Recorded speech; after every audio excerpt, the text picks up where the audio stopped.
webinaire. Alors, on va traiter aujourd'hui des matériels de formation qu'on peut trouver sur le centre d'échange et sur l'environnement didactique virtuel du centre d'échange pour la prévention des risques biotechnologiques. Bon, tout d'abord, je me présente, je suis Mohamed Lieskchouk, je suis professeur au Centre de biotechnologie de Boursedria en Tunisie et spécialiste régional pour l'Afrique auprès du projet BCH2 du PNUEFM. Alors, avant de commencer le webinaire, je vous explique d'abord ce que vous avez sur votre écran. Alors, à gauche, vous avez donc l'écran du présentateur. C'est là où vous allez voir la présentation d'aujourd'hui. À droite, vous avez votre panneau de contrôle avec lequel vous pouvez participer à ce webinaire. Alors, dans ce panneau de contrôle, vous avez l'onglet View. Si vous cliquez dessus, vous pouvez décocher la case Auto Hide the Control Panel pour escamoter ou afficher ce panneau de contrôle. Alors, ce panneau de contrôle, lorsqu'il est affiché, vous montre une barre à droite, une barre verticale. Alors, dans cette barre, vous avez une flèche rouge dirigée vers la droite maintenant. Si vous cliquez dessus, vous escamotez le panneau. Si vous recliquez dessus, lorsqu'elle sera dirigée vers la gauche, vous affichez votre panneau de contrôle. Vous avez tout à fait en bas, vous avez une main avec une flèche verte dirigée vers le haut. Vous pouvez utiliser cette touche pour lever la main tout à l'heure si vous avez des questions à poser. Alors, vous pouvez aussi ajuster le mode audio qui vous convient, téléphone ou bien microphone, et vous pouvez poser la question dans cette case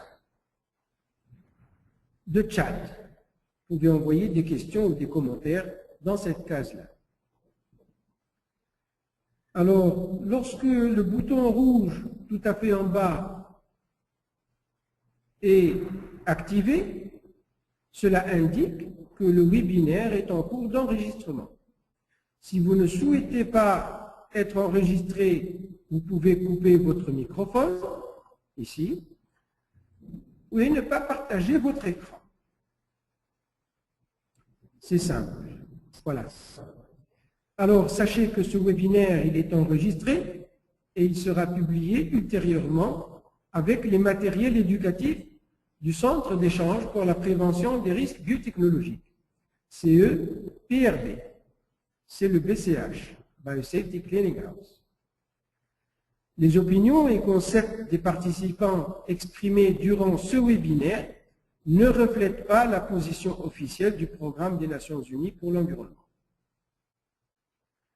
Concernant les termes officiels relatifs au protocole de Cartagena, il faut se référer au secrétariat de la Convention sur la diversité biologique. Quand vous participez à ce webinaire, vous comprenez et acceptez cela implicitement. Voilà pour le fonctionnement du webinaire. Voyons maintenant le sommaire de cette session. Alors, au cours de ce webinaire, nous allons voir un aperçu du projet BCH2 du Programme des Nations Unies pour l'environnement et le Fonds pour l'environnement mondial. Nous allons voir les ressources didactiques du CE-PRB et l'environnement didactique virtuel du CE-PRB. On verra comment utiliser les ressources didactiques disponibles et voir comment on peut concevoir des activités éducatives du CE-PRB. On prendra tout à l'heure les questions et on essaiera de vous donner des réponses à vos questions. Bien. Alors, le projet BCH2 du CNUFEM a pour objectif général de continuer d'aider les pays éligibles au renforcement de leur capacité nationale afin d'accéder et d'utiliser effectivement le centre d'échange pour la prévention des risques biotechnologiques, de promouvoir la collaboration régionale et sous-régionale, le réseautage et l'échange d'expériences pour une gestion nationale et régionale du CEPR. Ce projet a 5 composantes. Celle qui nous intéresse aujourd'hui, c'est celle que vous voyez marquée en rouge, la deuxième composante, qui s'intéresse à l'ajustement approfondi et le développement de modules de formation et de partage de connaissances sur les CEPRB dans les 5 langues des Nations Unies, l'anglais, l'arabe, l'espagnol, le français et le russe. Donc ce webinaire entre dans le cadre de cette composante du projet CNUFEM. Qu'est-ce qu'on va voir aujourd'hui à propos de ces ressources didactiques du CEPRB? On va voir comment et que sont les différentes ressources didactiques disponibles du centre d'échange et du protocole de Cartagena pour la biosécurité. Vous allez apprendre comment accéder à l'environnement didactique virtuel du centre d'échange et les différents cours actuellement disponibles. Vous allez apprendre comment télécharger et utiliser les diverses composantes des cours virtuels. Aussi, vous allez apprendre comment concevoir des activités et des cours de formation en utilisant les ressources disponibles. Enfin, vous allez apprendre quels sont les modules interactifs du centre d'échange et comment les télécharger, les installer et les exécuter. Voilà à peu près ce qu'on va voir au cours de ce webinaire. Pour accéder à ces ressources didactiques du centre d'échange, ce qu'on appelle l'environnement didactique virtuel, l'adresse est écrite sur vos écrans http://moodle.bch.cbd.in. Alors, sachez que l'environnement didactique virtuel du centre d'échange a été construit depuis 2006. Il est basé sur la plateforme connue comme Moodle. Si vous voulez, vous pouvez voir cette plateforme à l'adresse http://www.moodle.org. C'est une application open source. Il y a plus de 70 000 sites éducatifs virtuels utilisant Moodle, dans plus de 200 pays avec plus de 60 millions de participants et 2 millions de facilitateurs et professeurs. L'un de ces sites Moodle est celui qu'on va vous montrer. C'est là où est situé donc l'environnement didactique virtuel du centre d'échange à l'adresse donc http://moodle.tch.cbd.in. Bien, alors lorsque vous accédez à cette adresse, vous avez cette page devant vous, c'est l'environnement didactique virtuel du centre d'échange. Alors vous avez tout à fait en haut votre connexion, vous pouvez vous connecter si vous êtes inscrit. Vous avez le choix des langues, vous pouvez choisir actuellement entre le français et l'anglais, et vous pouvez vous connecter avec votre nom d'utilisateur ou votre mot de passe. Si vous n'avez pas encore un nom d'utilisateur et un mot de passe, si vous n'êtes pas encore inscrit à cet espace virtuel, vous pouvez toujours vous connecter comme invité. Enfin, si vous avez oublié votre mot de passe, vous pouvez cliquer ici pour avoir un nouveau mot de passe. Alors, comment s'inscrire dans cet espace didactique virtuel? Alors, vous envoyez un email à moodle@bch2project.org. moodle@bch2project.org en précisant votre nom, prénom et pays. Dès que vous avez envoyé cet email, vous recevrez votre inscription avec votre login d'utilisateur et un mot de passe provisoire que vous aurez à changer par la suite et mettre un mot de passe qui vous convient.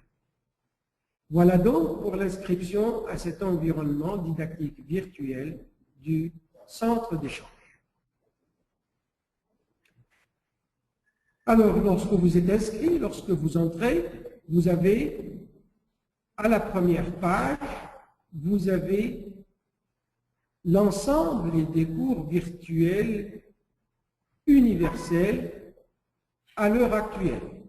Alors, vous avez des cours en anglais, des cours en espagnol, des cours en français, des cours en russe et enfin des cours en arabe. Vous cliquez sur l'un de ces cours et vous accédez à l'ensemble des matériels didactiques de ce cours.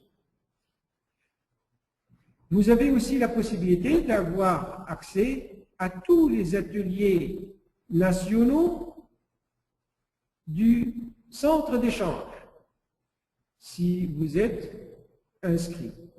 Vous pouvez aussi avoir accès aux ateliers régionaux qui ont eu lieu dans le cadre de ce projet. À droite, vous pouvez avoir accès à tous les webinaires actuellement disponibles, des webinaires en anglais, en espagnol ou en français. Et vous aurez aussi les événements prochains qui vont avoir lieu. À gauche, vous avez une liste de pays pour lesquels il y a un espace privilégié qui a été mis en place lors de leurs ateliers nationaux. Si vous êtes national de l'un de ces pays, vous pouvez accéder à votre espace national pour visionner les matériels didactiques qui ont été utilisés au cours des ateliers nationaux. On y reviendra tout à l'heure. Voilà donc pour la page d'accueil de cet environnement didactique virtuel du centre d'échange. Alors, qu'est-ce qu'on peut trouver dans cet environnement didactique virtuel? On va voir qu'il est possible de trouver des cours publics universels, celles que je vous ai montrées tout à l'heure, en arabe, anglais, français, russe, espagnol.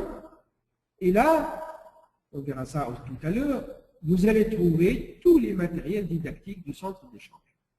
Vous allez donc trouver aussi les cours virtuels d'appui à tous les ateliers nationaux du centre d'échange.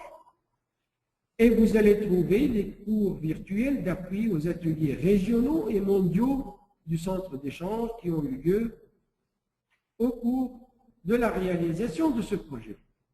Vous trouverez aussi les sites webinaires ou des séminaires en ligne, comme je vous l'ai montré auparavant.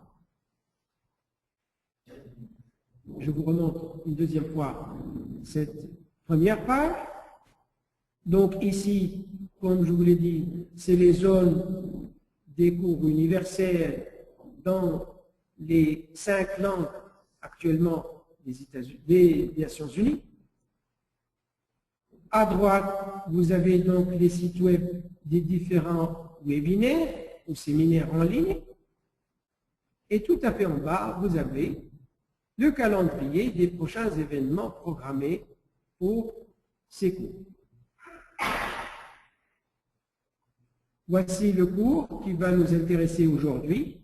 C'est le cours public universel en langue française du Centre d'échange pour la prévention des risques biotechnologiques.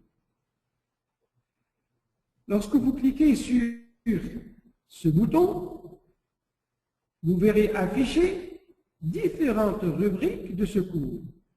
Alors ici, vous voyez par exemple, vous avez dans la première section, vous avez l'utilisation des modules de formation du centre d'échange pour satisfaire les besoins des intervenants. Donc vous avez un guide d'utilisation de ces matériaux. Vous pouvez cliquer sur cette adresse. Vous voyez que c'est un document PDF. Donc vous cliquez ici, vous obtenez le guide d'utilisation des matériaux disponibles. En cliquant, vous verrez une fenêtre qui vous demande de télécharger ce document. Vous le téléchargez, vous l'ouvrez et vous avez toutes les indications nécessaires pour l'utilisation de ces matériels de formation. Dans la section 2, vous voyez ici les programmes d'études. On va les voir tout à l'heure. Et vous avez ici 3 manuels de formation, 4 modules interactifs, etc. Voyons maintenant ces programmes d'études de l'environnement didactique virtuel. Alors vous voyez que dans ce programme d'études, vous avez une série de documents, chacun traitant d'un sujet particulier. Le premier s'intéresse par exemple à la saisie des données nationales. Le deuxième, comment générer des informations. Le troisième, il s'intéresse aux organisations non gouvernementales et la société civile. Le quatrième, aux groupes industriels. Le cinquième, aux scientifiques, aux organisations de biosécurité. Le sixième, aux douanes et contrôle de frontières. Le suivant s'intéresse aux médias. Nous avons un programme pour le public en général et un programme pour les agents phytosanitaires.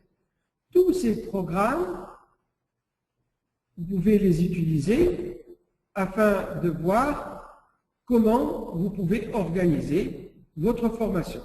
Voyons par exemple le programme qui s'intéresse aux industriels. Si vous cliquez sur ce programme, vous pouvez télécharger ce document. C'est donc un programme modèle qui s'adresse aux industriels. Donc, il est destiné aux groupes du secteur industriel ou privé, particulièrement ceux qui ont besoin d'accéder à l'information sur le centre d'échange pour les aider à déposer, par exemple, une demande d'importation ou d'exportation d'organismes vivants modifiés. Alors ici, il y a un aperçu de ce programme. Il vous donne, par exemple, qu'est-ce que vous pouvez utiliser comme matériel de formation pour ce type de programme. Alors, par exemple, pour les industriels, vous pouvez utiliser le module numéro 1, où vous pouvez trouver une introduction au protocole de Cartagena sur la biosécurité. Vous pouvez utiliser l'IM01, qui est le module interactif, introduction au protocole de Cartagena sur la biosécurité. Vous pouvez utiliser module 2, introduction au centre d'échange sur la biosécurité. Vous pouvez également utiliser le module interactif numéro 2, introduction au centre d'échange. Vous pouvez utiliser le module numéro 3, naviguer sur le portail central du centre d'échange, ou le module 4, comment trouver des informations depuis le portail central du centre d'échange. Vous pouvez aussi, à la limite, utiliser le module 6 si vous voulez montrer comment on peut utiliser le centre d'échange. Donc, tous ces modules peuvent être conseillés aux personnes qui travaillent dans le secteur industriel pour approfondir leurs connaissances sur le protocole, sur le centre d'échange et voir comment ça fonctionne et comment trouver des informations et peut-être aussi comment enregistrer des informations si vraiment ils ont besoin de ce chapitre. Voilà donc un aperçu du programme qui peut être utilisé pour une session ou un séminaire que vous organisez pour les industriels. Voyons maintenant les manuels de formation du centre d'échange. Là aussi, vous avez une dizaine de manuels qui peuvent aussi être utilisés pour avoir de plus amples connaissances des diverses thématiques du centre d'échange pour la prévention des risques biotechnologiques. Alors, vous avez l'initiation au protocole, l'initiation au centre d'échange, comment naviguer sur le portail central du centre d'échange, comment trouver l'information, quelles sont les lignes recommandées pour les pays pour être conformes avec le protocole et le centre d'échange, comment utiliser le centre de gestion. Alors, certains documents sont encore en anglais, bientôt ils seront en langue française. Donc, comment enregistrer l'information nationale, comment échanger des informations sur la biosécurité. Enfin, quelles sont les obligations d'échange d'informations lorsque l'on devient partie au protocole. Et enfin, comment utiliser le centre d'échange pour les tâches de douane ou de contrôle aux frontières. Tous ces manuels, vous pouvez les utiliser lors de sessions de séminaires ou d'ateliers que vous organisez. Voyons maintenant les modules interactifs. Nous avons dit qu'il y a deux modules interactifs.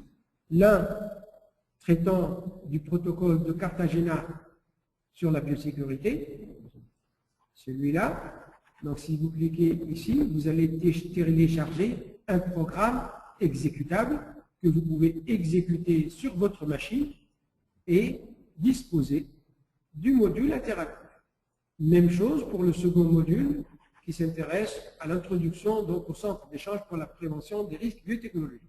Vous cliquez ici, vous téléchargez le programme, c'est un programme exécutable, vous cliquez dessus, il s'exécute automatiquement, vous n'avez qu'à suivre les instructions.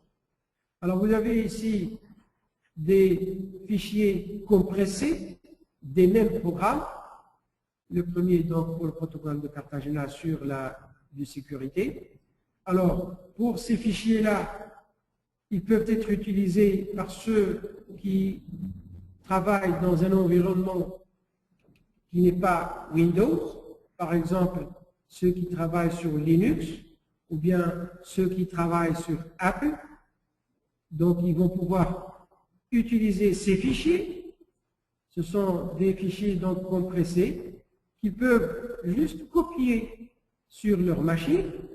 Ensuite, rentrer avec leur explorateur et cliquer sur les fichiers exécutables qu'ils vont trouver.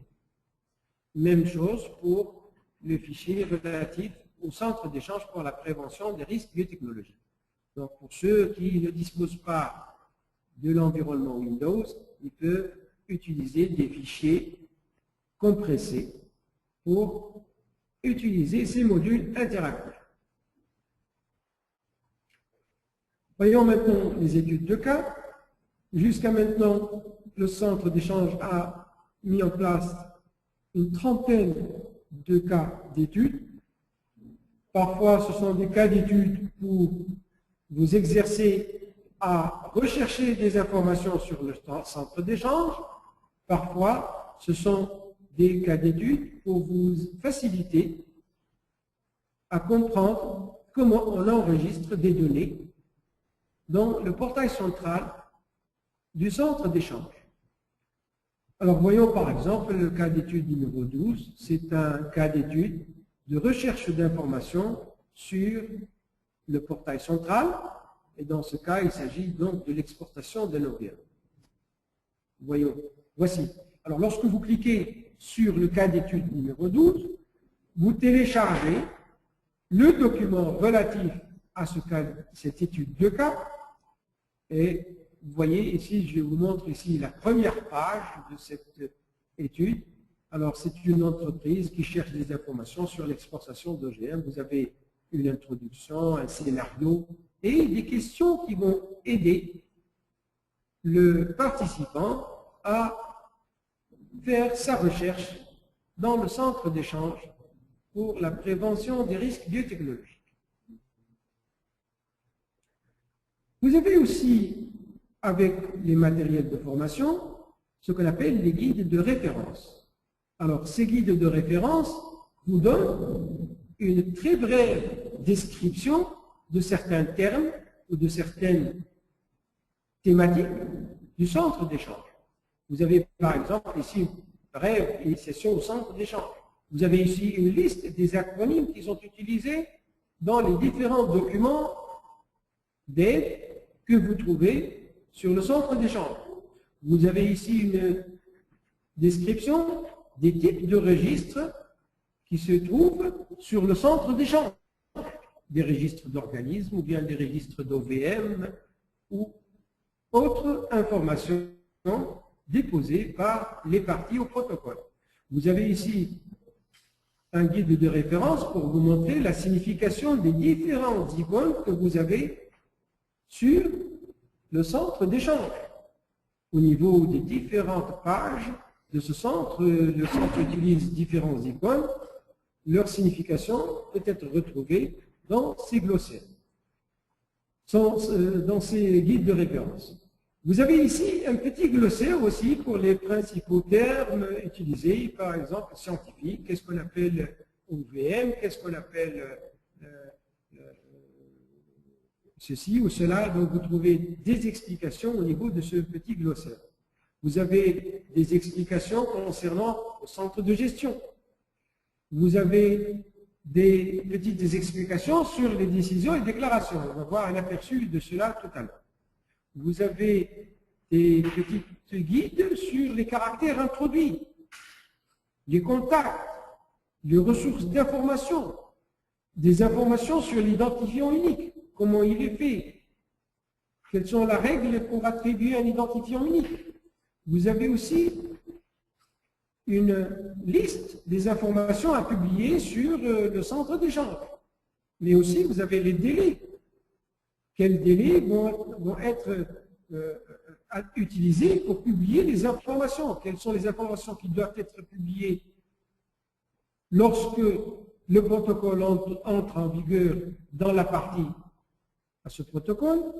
Quelles sont les informations qui vont être publiées plus tard, etc., etc. Et vous avez aussi une liste de vérification des renseignements à communiquer au centre d'échange en vertu du protocole. Cela va être utilisé, par exemple, par le correspondant national pour le pays, et s'il regardera sur cette vérification pour voir est-ce que son pays est en conformité avec le protocole ou pas. Voilà donc l'ensemble de ces guides de référence que vous pouvez trouver également avec les matériels didactiques du centre d'échange. Voyons par exemple les décisions et déclarations. Alors, lorsque vous cliquez sur ce lien, vous obtenez ce document, ce guide de référence concernant les décisions et déclarations.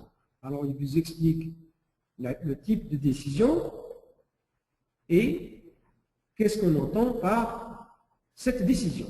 Par exemple, ici, vous avez décision de l'accord préalable et en connaissance de cause, APCC. Ce sont des OVM qui vont être introduits intentionnellement dans l'environnement. La procédure d'accord préalable et en connaissance de cause s'applique avant le premier transfrontière libéré d'OVM pour les introduire intentionnellement dans l'environnement de la partie importatrice. Donc, il vous donne qu'est-ce que c'est cette procédure et qu'est-ce que c'est que cette décision. Même chose, il vous donne des explications sur les décisions de l'article 11, relatifs aux OVM qui seront destinés à l'alimentation humaine ou animale ou à la transformation. Bien. Alors, vous avez aussi, avec les matériels d'information, vous avez les points de discussion et les questions test. Alors, ce sont des outils extrêmement intéressants qui vous permettent d'animer votre atelier ou votre séminaire. Donc, avec les points de discussion, par exemple, vous pouvez poser des questions ou soulever ces questions à l'audience et engager une discussion avec vos participants. Vous avez d'ailleurs, avec ces points de discussion, vous avez les clés et les corrections qui vont avec. Bien entendu, lorsque vous allez animer votre discussion, vous n'allez pas donner des clés. Hein, vous les gardez pour la fin. Vous avez aussi des questions tests avec la correction. Donc, il y a plusieurs tests disponibles. Ils vous fournissent une interaction rapide avec les participants et un moyen facile d'évaluer la compréhension des divers usages du CEPRD et pourrait être utilisé au cours de la formation.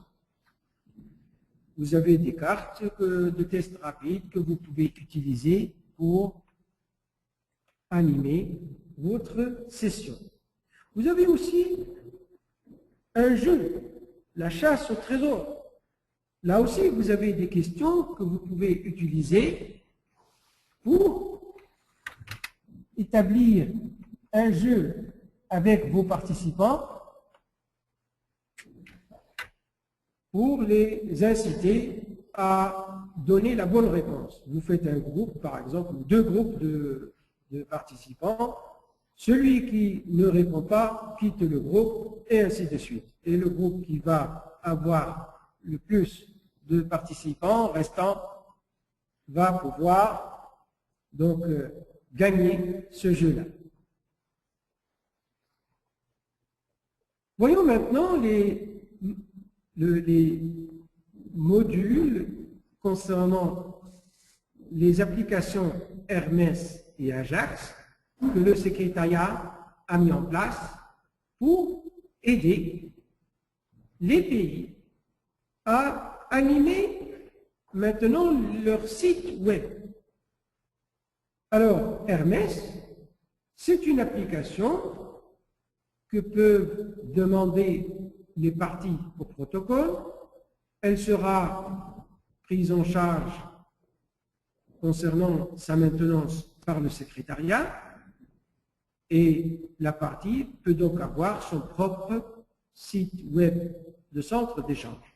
Alors, dans cet outil de développement, vous avez tout le manuel et les différents détails qui permettent à l'administrateur de ce site de se familiariser avec cet outil afin d'embellir son site web, afin de modifier, l'adapter suivant ses desiderata. Donc, toute cette documentation elle est disponible donc avec les matériels didactiques pour faciliter à la compréhension et à la gestion de ce site web. De la même manière, vous avez un autre outil, Ajax. Cet outil a été aussi mis en place par le secrétariat pour aider les parties à insérer dans leur site web national leurs informations, ou même les informations autres que la leur, qui ont été déposées par les parties sur le centre d'échange. Avec cette application simple, vous pouvez introduire dans votre site web national les informations qu'il y a sur le BCH, sur le centre d'échange. Alors pour cela, vous avez un petit document qui vous explique comment utiliser cette application pour embellir votre site web et mettre des informations, ou l'enrichir pour mettre des informations qui se trouvent normalement dans le centre d'échange. Voilà donc deux applications qui vous permettent donc d'enrichir vos informations nationales avec les informations qu'il y a sur le centre d'échange. Alors, concernant les modules interactifs, on a dit qu'il y en a deux, l'introduction au protocole de Cartagena et l'introduction au centre d'échange pour la prévention des risques biotechnologiques. Alors, pour obtenir ces modules, je vous ai montré comment y aller. Alors, je vais vous montrer sur votre écran, comment procéder? Alors, je vais à la page, donc, module. Alors, je reviens ici, donc, à la page d'accueil de module. Je vais dans mon cours en français. Donc, vous voyez ici la page que je vous ai décrite tout à l'heure, avec les différents matériels de formation, etc. Et vous avez la partie consacrée donc au module interactif. Si je clique sur Introduction au protocole de Cartagena, je vais télécharger im01fr.exe. C'est le module exécutable dont je vous ai parlé tout à l'heure et qui concerne le module interactif relatif au protocole de Cartagena. Je vais sauvegarder ce module.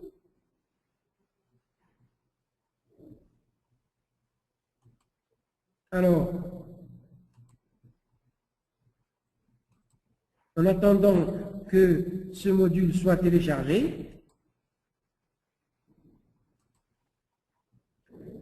nous revenons à notre présentation.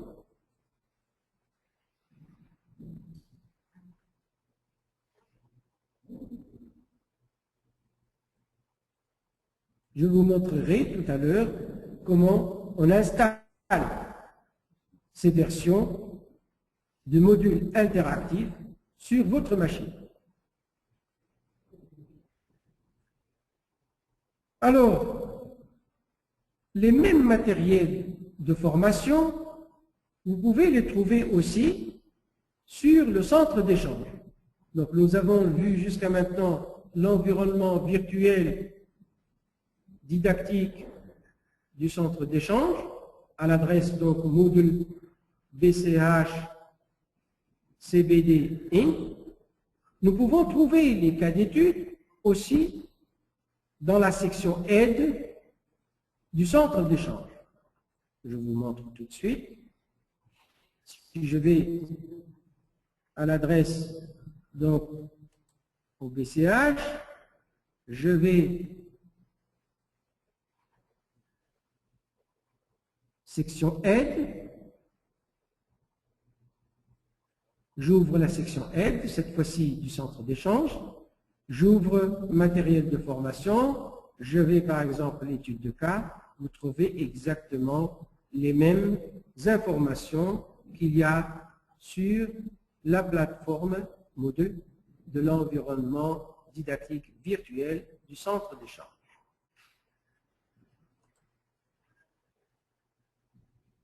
Voyons si mon module a été téléchargé.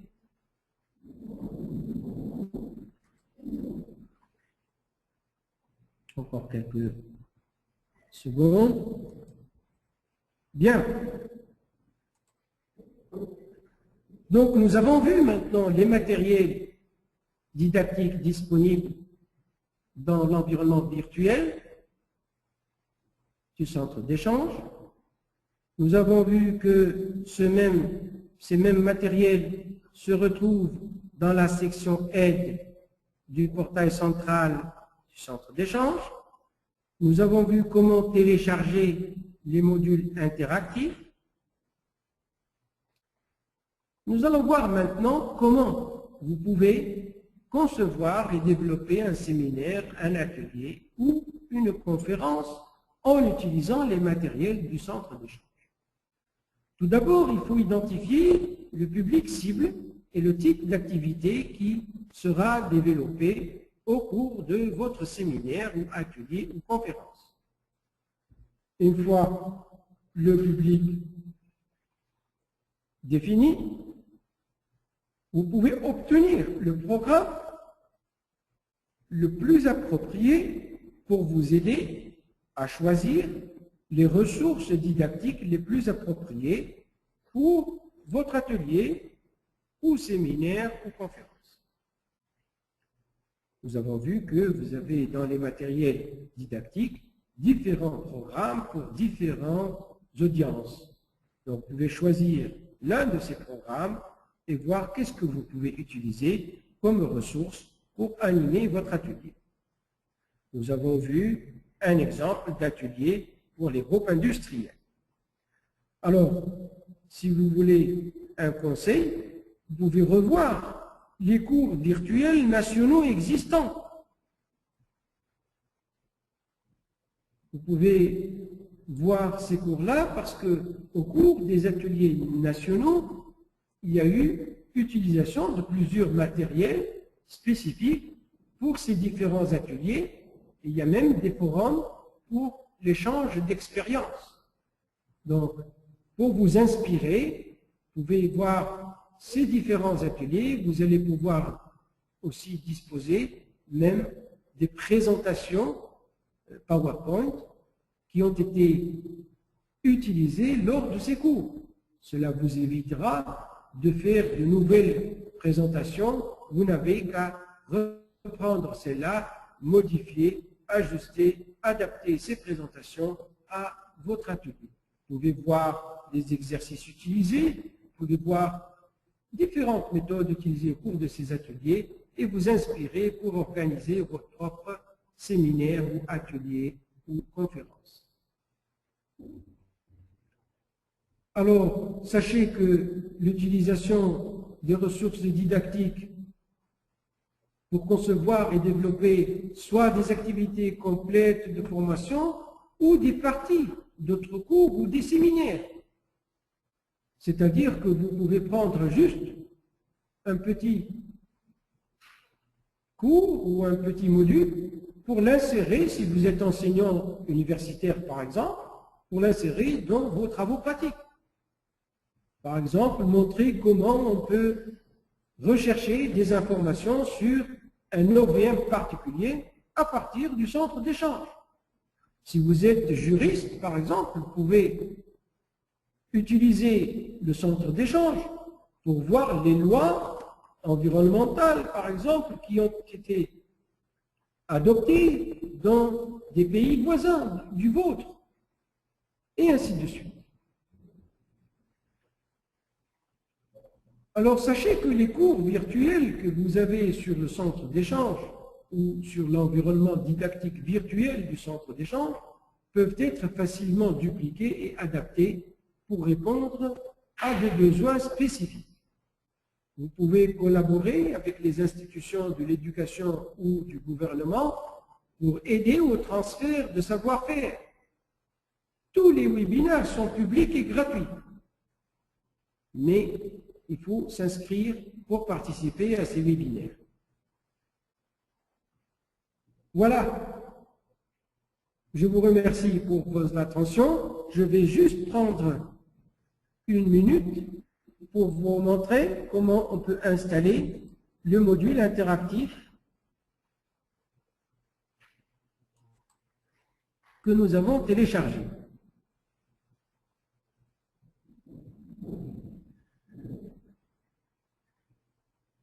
Alors, je vais prendre donc le module que nous avons téléchargé.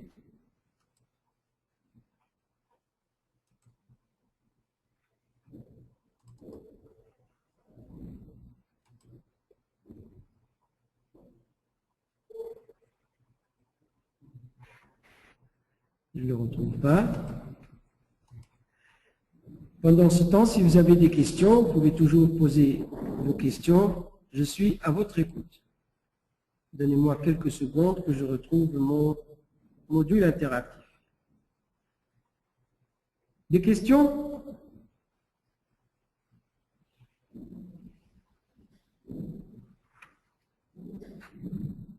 Vous pouvez poser des questions, hein?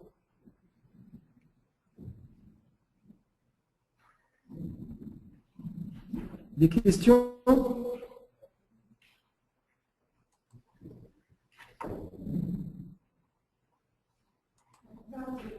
Oui?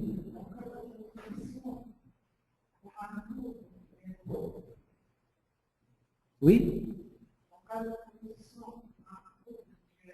Oui?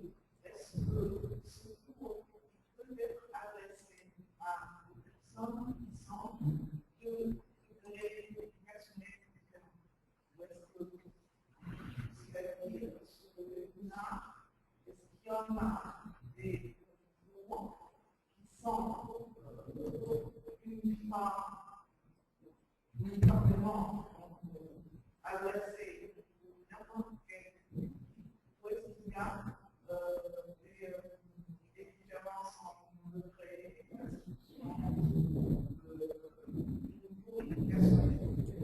Alors, nous avons une question ici de Madame Hulbourg, qui est donc secrétaire générale dans une ONG tunisienne. Alors, la question est la suivante. Est-ce qu'il y a des cours ou des modules qui sont destinés à une audience hétérogène? N'est-ce pas? Bon, alors, à ce moment-là, moi, je conseillerais d'utiliser le programme qui est destiné pour les ONG. Généralement, ces programmes-là sont destinés à une audience hétérogène. Alors, vous pouvez trouver cela, je vais vous montrer donc sur mon écran, je vais vous montrer où est-ce que vous pouvez les trouver. Alors, si je vais à donc, mon application Moodle Doc, je vais ici voir, alors je reviens au cours en langue française. Donc vous allez au programme, vous avez ici par exemple programme ONG et société civile. Ces programmes-là, généralement, sont destinés à une audience hétérogène. Alors vous avez donc un aperçu ici, comme tout à l'heure on a vu le programme pour les industriels, vous avez ici un programme qui peut être utilisé pour une audience hétérogène. Vous me direz que ça se ressemble peut-être à certains, oui, ça se ressemble, mais ils sont utiles aussi pour une audience hétérogène. Parce que aussi les industriels, tout à l'heure on a vu, c'est à peu près les mêmes modules. Donc les industriels ne sont pas censés, disons, être scientifiques, disons. Autre question?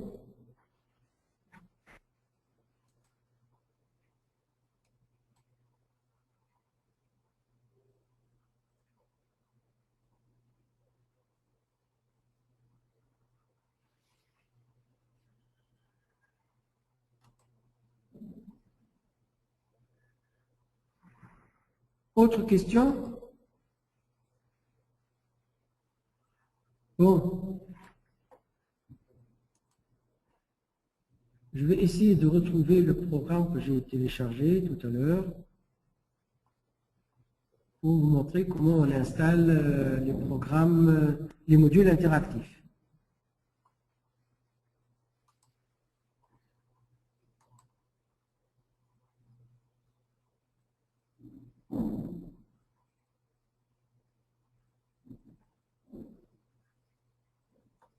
Voilà. Alors, je retrouve mon module interactif. Alors, voici le module interactif que j'ai téléchargé tout à l'heure. Je clique dessus.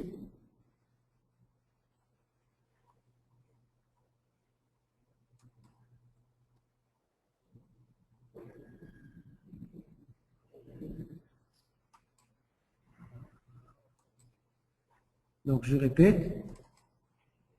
Je clique dessus. Ernesto? J'ai l'impression que vous ne voyez pas mon écran. Vous voyez mon écran? Yeah. Okay. Ernesto, no, I thought I'm showing my screen, no? Yes, I'm seeing your screen. Donc, je vais continuer. Donc, alors, je répète l'opération. Donc, You can continue with. j'ai téléchargé ce programme. Donc, je clique dessus. Il m'affiche cette fenêtre. Bienvenue dans l'assistance d'installation de l'initiation au protocole de Cartagena sur la biosécurité. Donc, je vais cliquer sur suivant pour installer. Alors, vous devez accepter les termes de ce contrat. Donc, je comprends, j'accepte les termes du contrat de licence. Je mets suivant. Alors, il me demande de créer un icône sur le bureau. Je lui dis oui. Je clique sur suivant. Voilà, il va installer le programme et créer une icône sur le bureau. Je dis installer. Voilà. Ça prend quelques secondes. Il me demande d'exécuter lorsque j'aurai terminé. J'exécute. Voilà. Donc j'exécute mon programme, mon module interactif. Vous voyez que c'est la première étape. Alors, je vais commencer. Bienvenue au module sur le protocole de Carthagène relatif à la prévention des risques biotechnologiques. Voilà. S'il vous plaît, lisez et comprenez les objectifs d'apprentissage. Cliquez suivant pour commencer. Voilà le module interactif, donc relatif au protocole de Cartagena. Bon, je ne vais pas continuer. Vous avez, j'espère, compris comment ça se passe. C'est l'essentiel. Voilà. Si vous n'avez pas de questions, on pourrait peut-être clore ce webinaire. Y a-t-il des questions? Ernesto, tu vois une main levée, non? Perfect. There's no hand raised. I see no hands. Ok. No questions? Des questions? Alors pour la partie technique, Ernesto, for the technical part, Ernesto, regarding the people who are using Linux or Apple, Yeah. Okay. could you show us how it works? Yes. Just a J'ai second. demandé à translate. Donc j'ai demandé à Ernest de nous montrer comment doivent faire les utilisateurs qui ne trouvent pas d'environnement Windows mais qui utilisent Linux ou bien Apple, comment ils font pour justement faire tourner les modules interactifs. Donc quand il sera prêt, Ernesto va pouvoir nous montrer comment on peut installer le module interactif dans des... Just give me a second. I will open the folder with the files and I show you in just a second. Ok. Donc on va donner un peu de temps, une minute à Ernesto pour nous montrer comment on peut installer ces modules interactifs sur des environnements Linux. Okay, I take the screen, okay? Ok. Voilà, donc Ernesto va prendre l'écran pour nous montrer. Okay.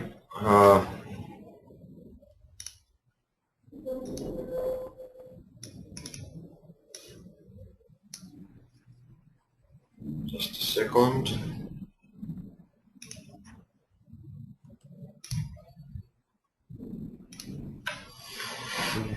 You see my screen, Mohammed?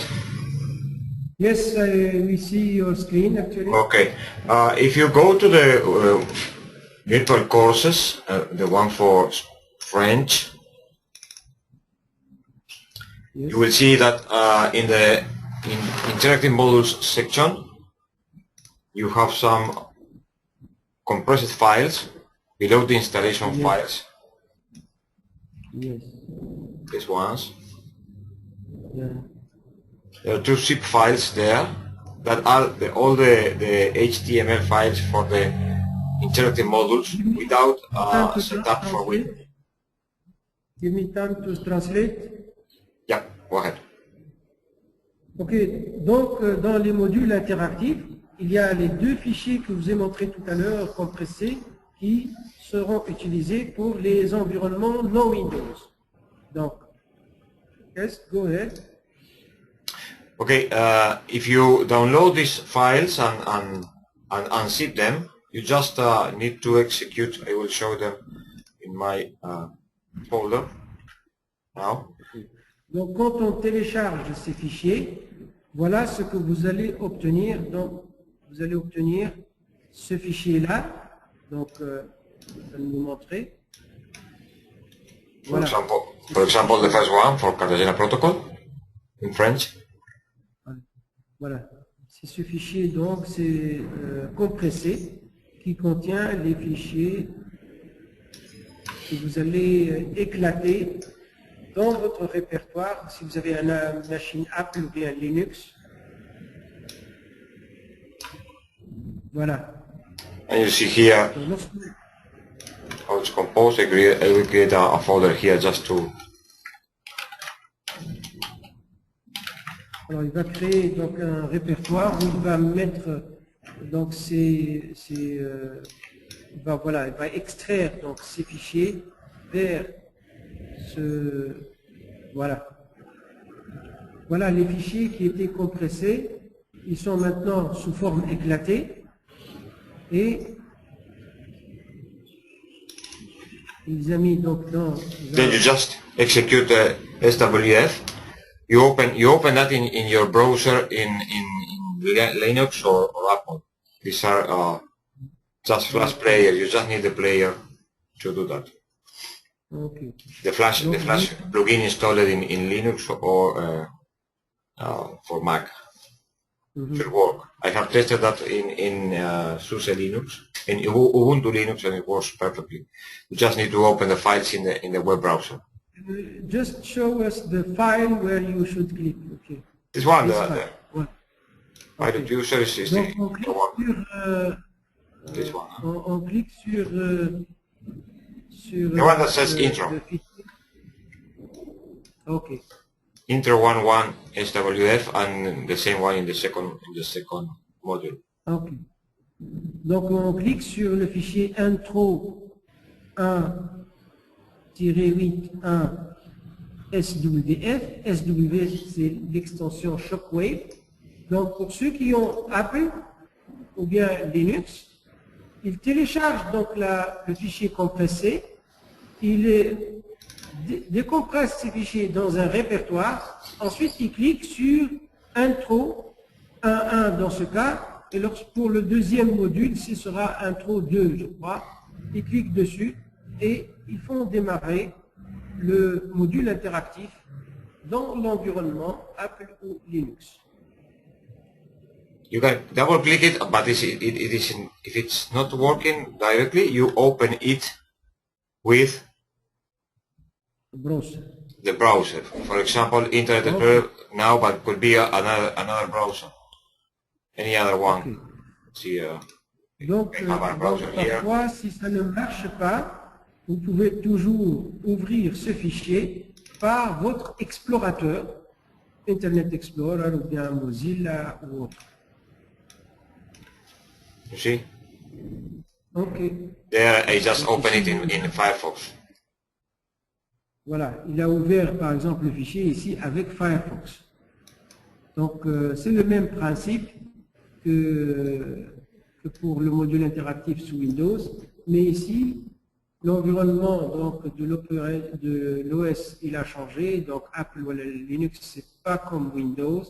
Pour cela, il faut utiliser des fichiers éclatés séparément et les faire tourner, soit directement si vous avez la configuration appropriée, soit si ça ne marche pas, vous pouvez toujours appeler ces programmes en utilisant l'explorateur. Ici, il nous montre qu'il utilise l'explorateur Mozilla. No, yeah. Also with other browsers, it will have to work if you open it directly on the browser, because normally the browsers have already this plugin for Adobe Flash. Mm-hmm. It's normally updated in the browser, so you just need to drag and drop the file to the browser and it should work. Okay, you see here. Mm-hmm. Okay, here I have not updated my LF browser. See? Donc, It works with Firefox and Mozilla and whatever browser you have, it doesn't matter. You just need to update it to the latest one to have the Flash plugin updated. And that's it. Donc vous avez besoin peut-être aussi de mettre à jour les plugins Flash pour que ça marche. Des fois ça ne marche pas, il faut mettre à jour les plugins Flash pour que ça marche. Mais tous les tests qui ont été faits montrent donc que ça marche très bien avec tous les systèmes d'exploitation et tous les explorateurs. I think it works also in with Android computers, but I have to check that. I think other mobiles and mobile, Android, okay. I think I never tried it, but I will. Yeah, that's a good question. I can test it in while you answer questions. I can test it in my tablet here also. But it should work perfectly. There's no reason for it to not work. D'accord. Donc, Ernesto pense que ça devrait marcher même sur les téléphones portables, ou bien sur les tablettes, ou bien sur les Android, etc. Donc, il va les tester maintenant. Avez-vous des questions pendant que Ernesto prépare fait le test avec les Android? Des questions? D'habitude, vous avez des questions.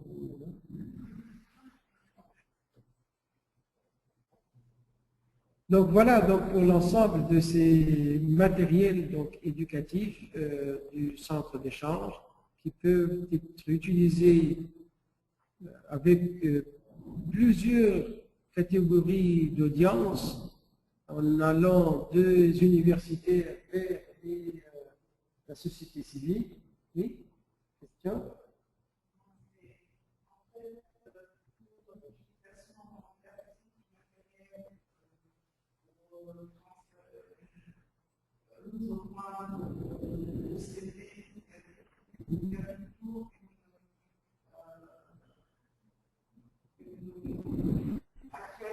Oui, des informations. Alors, normalement, ce que vous ne voyez pas derrière ces téléchargements, en fait, tous les liens vont vers le centre d'échange. C'est notre base de données principale, c'est-à-dire les cas d'études, par exemple, même ceux qui sont sur Moodle. Le lien, donc, vous cliquez pour le téléchargement, on le télécharge à partir du même serveur du centre d'échange.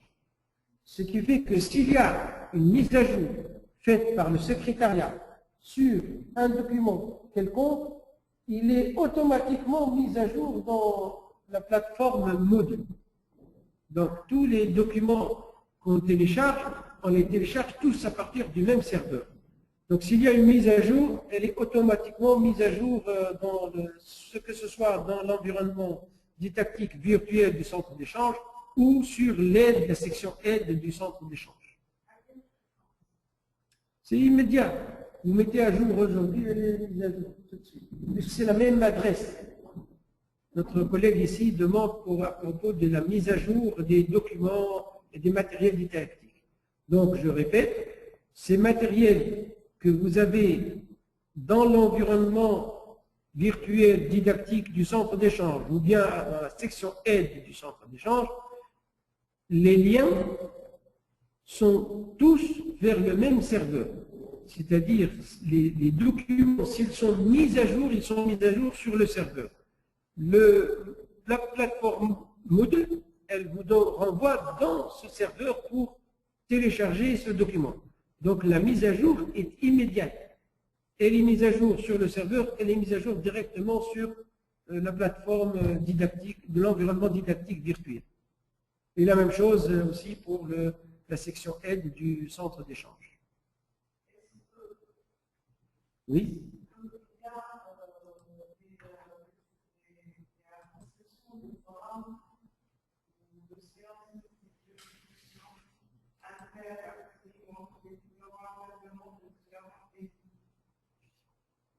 Bon, alors pour les forums, il y a deux types de forums.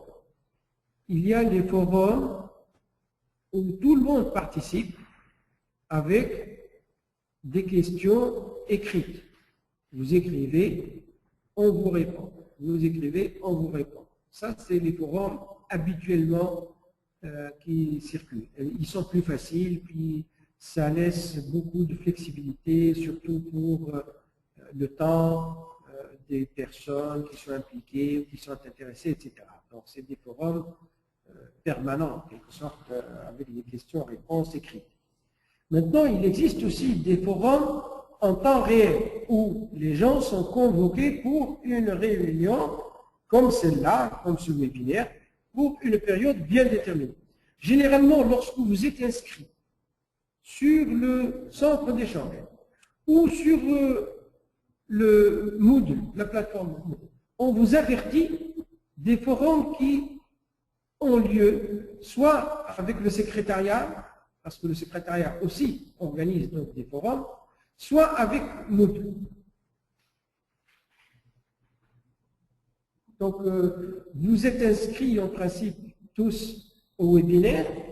Si vous n'êtes pas encore inscrit dans la plateforme Moodle de l'environnement didactique virtuel, vous allez recevoir dans les 24 heures ou 48 heures maximum votre inscription sur l'environnement didactique virtuel. C'est notre ami Ernesto qui s'en occupe et c'est lui qui est au courant. Si vous ne recevez pas votre login et mot de passe Moodle, donc environnement didactique virtuel du BCH, si vous ne le recevez pas dans cette semaine ou la semaine, écrivez-moi ou à Ernesto ou à l'adresse, donc l'adresse moodle@bch2project. Bon, je n'ai pas encore l'écran, mais l'écran maintenant c'est à Ernesto. Ernesto? Yes, you hear me? Yes, I wanted to have the screen for the address where to Go ahead. subscribe. Okay. You have the Je vais check out. vous montrer l'adresse à laquelle vous pouvez vous inscrire si jamais vous n'avez pas. Voilà. Donc, si vous ne recevez pas dans la semaine, dans les 15 jours, vous ne recevez pas votre mot de passe Moodle, vous écrivez donc à cette adresse moodle@bch2project.org. Si vous n'avez pas noté, vous avez oublié, vous revenez à webinaire, vous allez trouver cette présentation, vous allez la trouver sur le webinaire et vous allez trouver cette adresse. C'est-à-dire si vous avez oublié, vous allez les trouver. Alors si je viens par exemple à Moodle, si je reviens ici à Moodle, je vais vous montrer où est-ce que vous pouvez trouver les adresses. Je vais par exemple à notre webinaire de... Donc si vous allez au webinaire, par exemple français, donc je vais à Moodle, donc ça c'est la première page de Moodle. Vous allez au webinaire français. Donc si vous avez oublié, ou vous n'avez pas, etc. Il suffit d'aller au webinaire précédent et cliquer par exemple sur celle-ci, par exemple, il va vous donner la présentation PowerPoint qui a été publiée lors de ce webinaire. Je ne sais pas où est-ce qu'elle est passée. Elle est en train de la télécharger. D'accord. Donc vous pouvez télécharger ces présentations ou bien visionner ce même webinaire tout à l'heure. Dans quelques heures, vous allez pouvoir revoir le même webinaire qu'on a eu aujourd'hui ou bien les webinaires précédents et vous pouvez avoir accès à la présentation PowerPoint qui a été diffusée lors de ce webinaire. Donc ici, voilà, ça n'est pas encore téléchargé. Vous pouvez les télécharger, ces webinaires, et vous pouvez donc trouver, dans cette présentation, vous pouvez trouver cette diapositive où vous avez l'adresse, donc moodle@bch2project.org. Si vous ne recevez pas votre inscription à Moodle, vous écrivez à cette adresse, vous donnez votre nom, prénom et le pays, et vous allez recevoir donc votre inscription. Bien. Voilà. Vous avez testé? Sí, buen día. You tested the application on Android?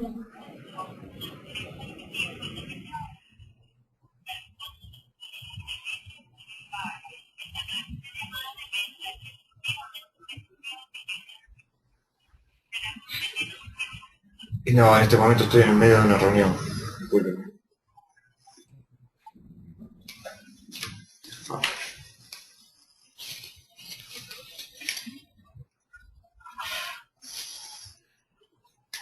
Do you hear me, Mohammed? Yes, yes. Okay, I have tested on my Android thing. It works perfectly, no problem at all. Bien, donc, With Android 4 at least, it is working. Donc Ernesto a testé donc, les modules interactifs même sur les Android, les tablettes, et ça marche parfaitement. De toute façon, si ça ne marche pas sur votre smartphone ou bien sur votre tablette, vous pouvez contacter Ernesto donc, à cette même adresse, donc moodle@bch2.project.org. Bien. Alors, s'il n'y a pas de questions, je crois qu'on peut conclure. Alors, je vous remercie de votre attention et vous donne rendez-vous au prochain webinaire. Bien. Merci à tous. Ernesto? Yes, I'm here. Thank you very much for... Okay, perfect. Thank you very much. Hope to have you in the next webinars. Can we talk by Skype later?